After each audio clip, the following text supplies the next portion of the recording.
The Cincinnati Bengals have to be one of the major storylines throughout the first half of the NFL season, and really, they are the number one surprise team in the league, in my opinion. And there are so many different things to discuss with the Cincinnati Bengal team and the start that they have been off to. And I feel like even though throughout their first 6 games, they were able to get off to a really nice start. They, for the first time in a couple of years, were able to win some games that historically, over the last couple of years, they haven't won. Whether it was beating the Minnesota Vikings in week 1 in overtime. That was a very close game, but Joe Burrow was the better quarterback on the field that day.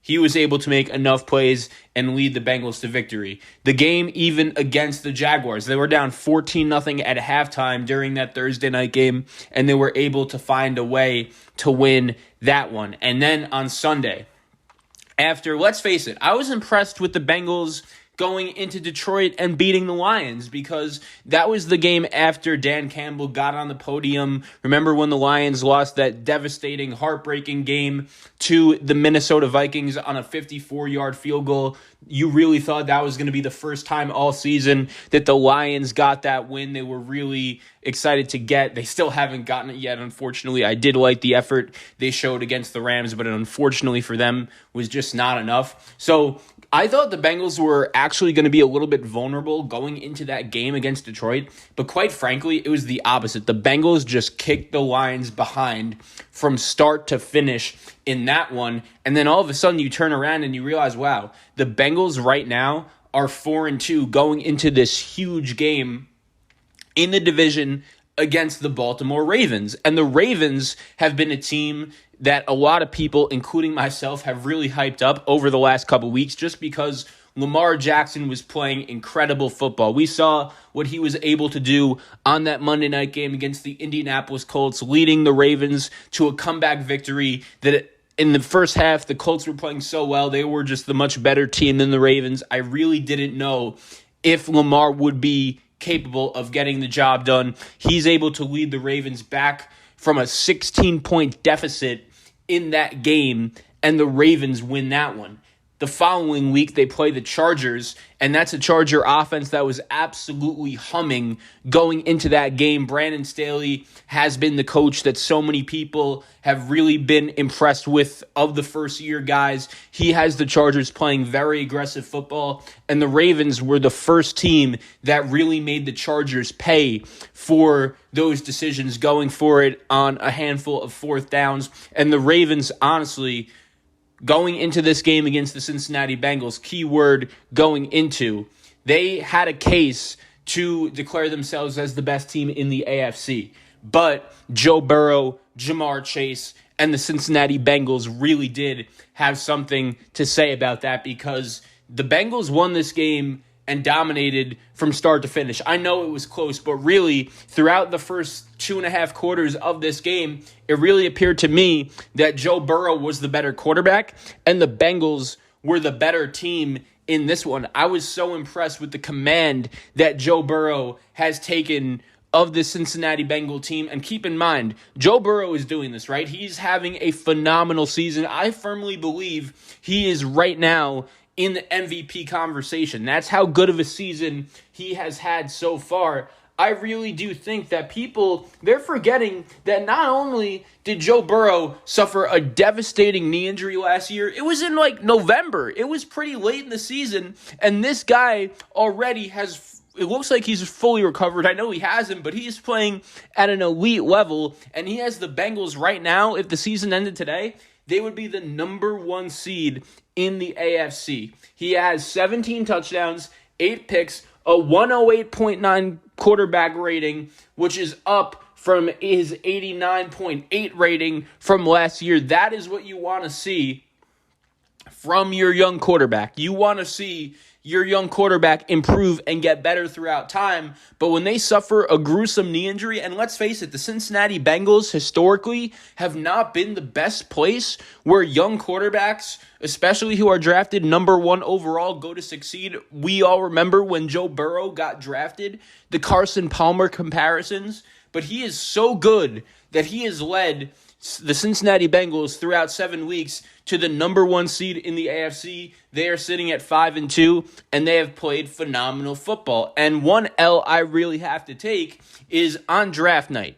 The Cincinnati Bengals selected Jamar Chase, wide receiver out of LSU. If you remember, Jamar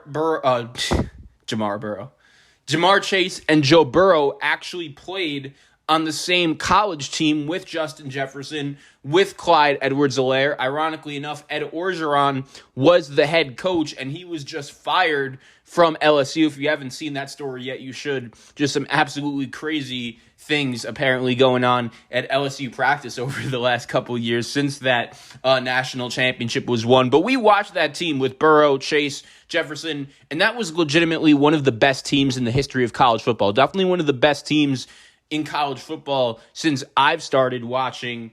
And Joe Burrow gets drafted number 1 overall to the Bengals, but I feel like not a lot of people, especially right away, thought that he would be able to make this big of an impact. Keep in mind, Joe Burrow actually started his career in the state of Ohio, playing for Urban Meyer at Ohio State, but Dwayne Haskins actually ended up beating him out for that job, and Burrow ended up transferring to LSU. And even, I remember, during his first year at LSU, he was fine. He had LSU winning some games, but he was never considered to be a major first-round NFL prospect.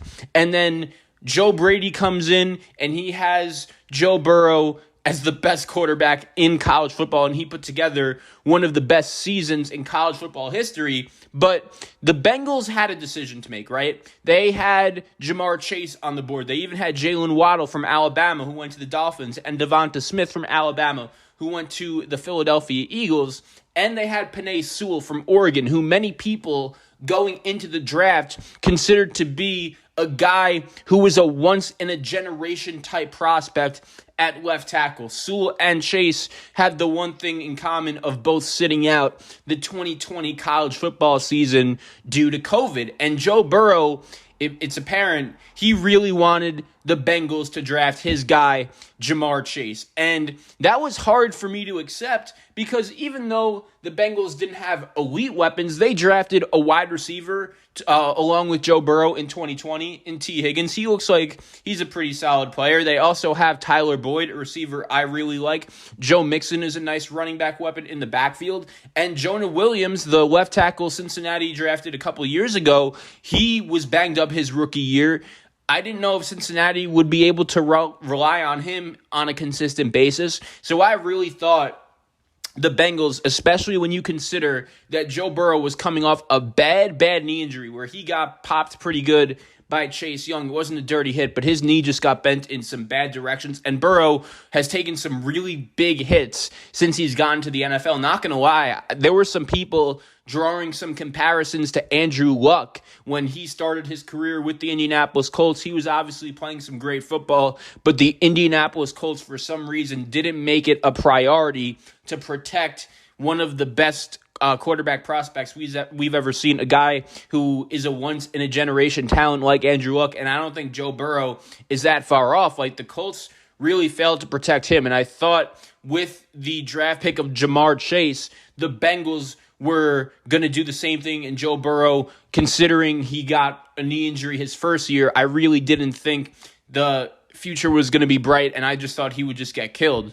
But Jamar Chase has been a revelation. I really do think right now he is already one of the 5 best wide receivers in the NFL. He is a total game changer. Marlon Humphrey is one of the better corners in the NFL. We know just how much the Baltimore Ravens are really relying on him as a cornerstone of their defense with the injury to Marcus Peters. And Jamar Chase on that 82-yard touchdown, he just put him in a blender, as Kevin Harlan said, and got away from him all the way to the end zone, which really led the Bengals on their way to securing this big-time 41-17 victory over the Baltimore Ravens. And look, my one small concern about the Bengals going forward is Zach Taylor, because, look, I've been impressed with their defense. Rich Amaruo, their defensive coordinator, deserves a lot of credit. The Bengals defense, they kind of remind me a little bit of the Dolphins defensive unit from 2020. It's a unit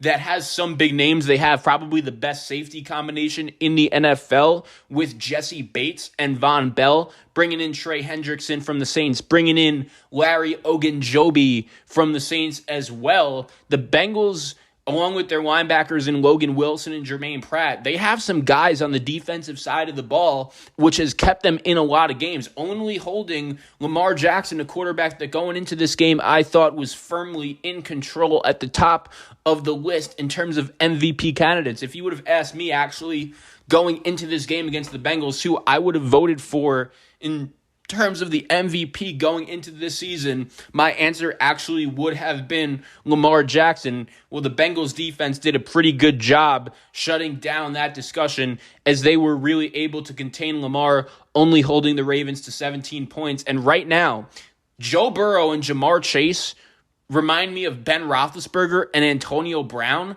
without all of the nonsense that went on off the field with AB. They are all business. They love football, and the chemistry that they have already after playing together in college for a couple years and a season in the NFL has been really fun to watch. And Zach Taylor is my one small concern for the Bengals. He is not a coach that I 100% trust going forward, but I have to give the guy credit. He's done a really good job with this team. He has this team always ready to play, always winning games.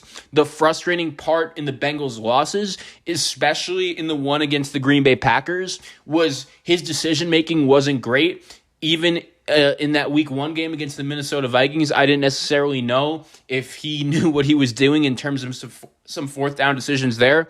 But still, the Bengals come to play for him. They always find a way to win, and they are sitting at 5-2 and first place right now in not only the AFC North, but the number 1 overall seed in the AFC. Joe Burrow is an absolute baller. I do believe he deserves to be in the conversation with guys like Justin Herbert, Lamar Jackson, Josh Allen, Kyler Murray in terms of best young quarterback in the NFL. He is that good. Shout out to the Bengals. Shout out to Joe Burrow and Jamar Chase. They should run president, vice president 2024. Burrow Chase 2024. Cincinnati Bengals, first place, AFC.